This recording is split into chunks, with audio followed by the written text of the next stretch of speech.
and welcome to my 31-week pregnancy update. It's really starting to go super fast now. I just cannot believe it. I'm actually 31 weeks in one day, and I had my 30-week appointment yesterday at the midwife. I've been just very emotional lately. Between last week's news of being on the grad school wait list and my friend's baby possibly having Down syndrome that ended up being confirmed this last week. It's just super emotional. And when I was there, I remember a long time ago she told me she would deliver me if I wanted her over the doctor to deliver me, no matter who was on call. I guess I somehow misunderstood that because that is not the case. So she will see me up until every appointment, until the end. I've only seen the doctor 2 or 3 times this pregnancy, and whoever's on call is on call. So I was just a little disappointed. I didn't cry right there, but I definitely got in the car and started crying. I felt like everything with her was so perfect with Austin, even though he was in the NICU for a week. I just was really comfortable and happy with her, and I'm sure everything will be fine with the doctor, and he has way more years experience than her, so if anything goes wrong, he's probably the guy I would want there. But I don't know, I just feel so comfortable with her. So now I feel like I shouldn't have all my appointments with her leading up to the birth, because then he's going to walk in and we have no rapport, no relationship, So I feel like my next appointment, I have to tell her I want to see him on some of my appointments. But I don't really know what to do. I just hope and pray that she's on call. And she said she is on call a lot around my due date, because I'm like 4 days after my due date, she's going on vacation for a week. So she's on call like a lot leading up to that to give him a break because he's going to have to be delivering for like a good solid week or 2. So I hope I'm early and not 4 days late, because then I know I'm in trouble. And it's not that I'm in trouble. It's just, I don't know. It's just not what I want. But it is what it is, I guess. And I'm sure when I'm in labor, I won't care. I'll just be like, get this baby out of me. And I'm sure he's great. I don't know, but I just know she's great. I know it. I know it. I had the best experience last time between the midwife and the nurse. They were so good. So I was just a little disappointed. And of course it sends me into tears and crying and just being upset. Not to mention my grandfather is like terminally ill with cancer, and it's just a lot of emotions at once. I'm just trying to keep my head on straight here.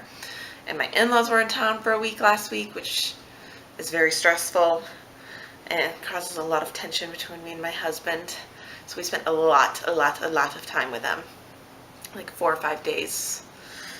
But anyway, it's, life is back to normal this week. I also have my birthday on Saturday, my 31st birthday.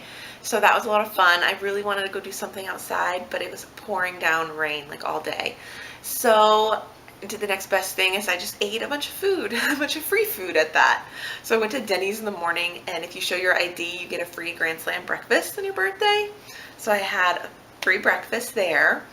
Then at lunch, I had Firehouse subs, and they have an app, and they send you like a free sub on your birthday through the app. So I did that. And then for dinner, we have this Japanese hibachi place like 2 or 3 miles from our house, where they cook the food in front of you. And they had, if you show your ID there on your birthday, you get a free meal. So I just ate and ate and ate. And it was wonderful. It was like a pregnant woman's dream.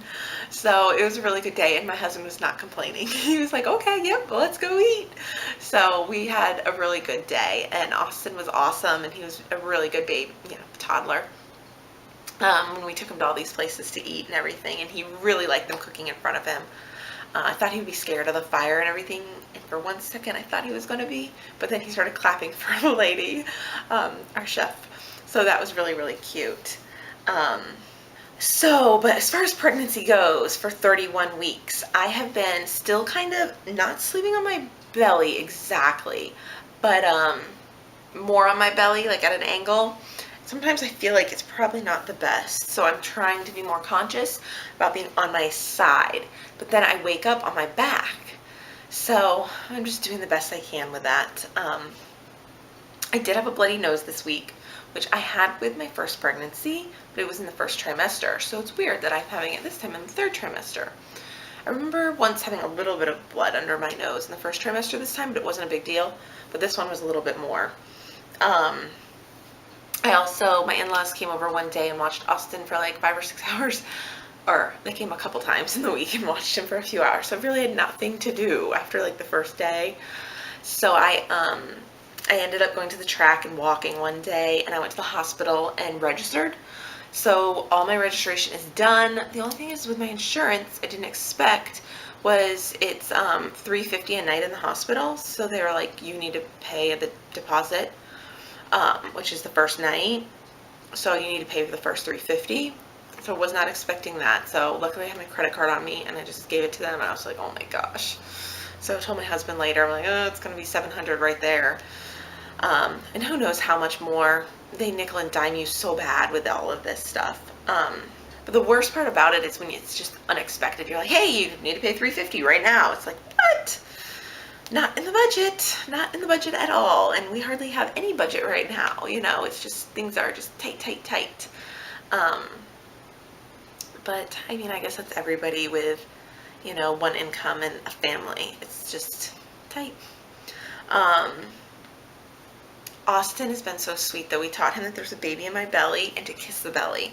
So he lifts up my shirt now all the time and kisses my belly and sticks his finger in my belly button, which can kind of hurt because he's not gentle, but it's super, super sweet. And I'm not sure he really gets the concept. We're reading him some books about being a brother and stuff. So I'm hoping more is sinking in than I realize. Also this week, when I was at my midwife appointment yesterday, she was talking more about aches and pains at this point in pregnancy. She's talking about my back, my upper back this time, feeling pains, and she was talking about Braxton Hicks. And I was like, oh, I don't have those. And she's like, oh, okay. So, and, you know, since it's my second baby, I think she assumed I knew what I was talking about. And so she gets the monitor to hear the baby's heartbeat, and it was like 142 this week. And she's doing it. She goes, you're having a Braxton Hicks right now. And I was like, what? I am? No, that's just his butt right there. She's like, no, he's 3 pounds. You can't feel where his butt or his head or anything is right at this point. It's really hard to. And I was like, are you sure? She's like looking at me like I'm crazy. She's like, yes, you're having a Braxton Hicks right now. And she's, you know, she put my hand on my belly and felt it. And sure enough, my belly was hard all over. It wasn't, you know, just like a little baby 3-pound butt, you know, that I thought it was. Or I thought it might be the placenta. I don't know. I just always thought it was him, like, pushing against me. So now that she told me that that was a Braxton Hicks, it makes me think I definitely had them in my first pregnancy, and I've definitely been having them a lot in this pregnancy. I just assumed it was him pressing against me, because as fast as it comes, it goes.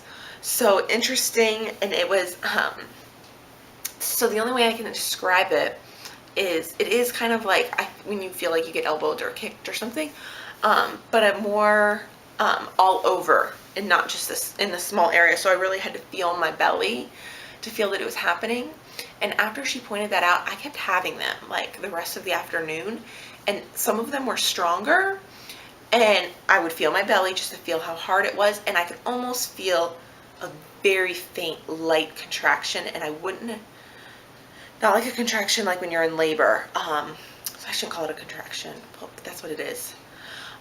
Just a tightness real quick, but very easy, very light. And if I wasn't paying attention and I had it known from what she had just told me, I would have just kept along, emptying the dishwasher, making dinner, not thinking twice about it. But since I know, I would stop and feel and really listen to my body. So it was interesting. So I wonder if in the next few weeks I'm gonna feel them getting worse and worse. I hope not, because I don't know. I don't particularly love the feeling of a Braxton Hicks contraction. Is this supposed to be a comforting thing? I don't know. To me, I didn't really like it. But anyway, that is, I guess, my 31-week update, and I will insert my weight at the end. I keep forgetting every week. But I haven't gained a ton in this third trimester, really, or even the end of my second. It was mostly all the first 25 weeks.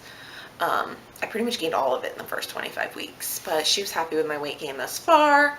And I mean, I still think it's a little high, but I guess it's not over, whatever. It's not over. It's less than 30 pounds still, or around 30 pounds. And I have 8 weeks to go. So or no, 9 weeks to go. 31 weeks, so 9 weeks to go. Okay, anyway, I will see you all at my 32-week update. Bye.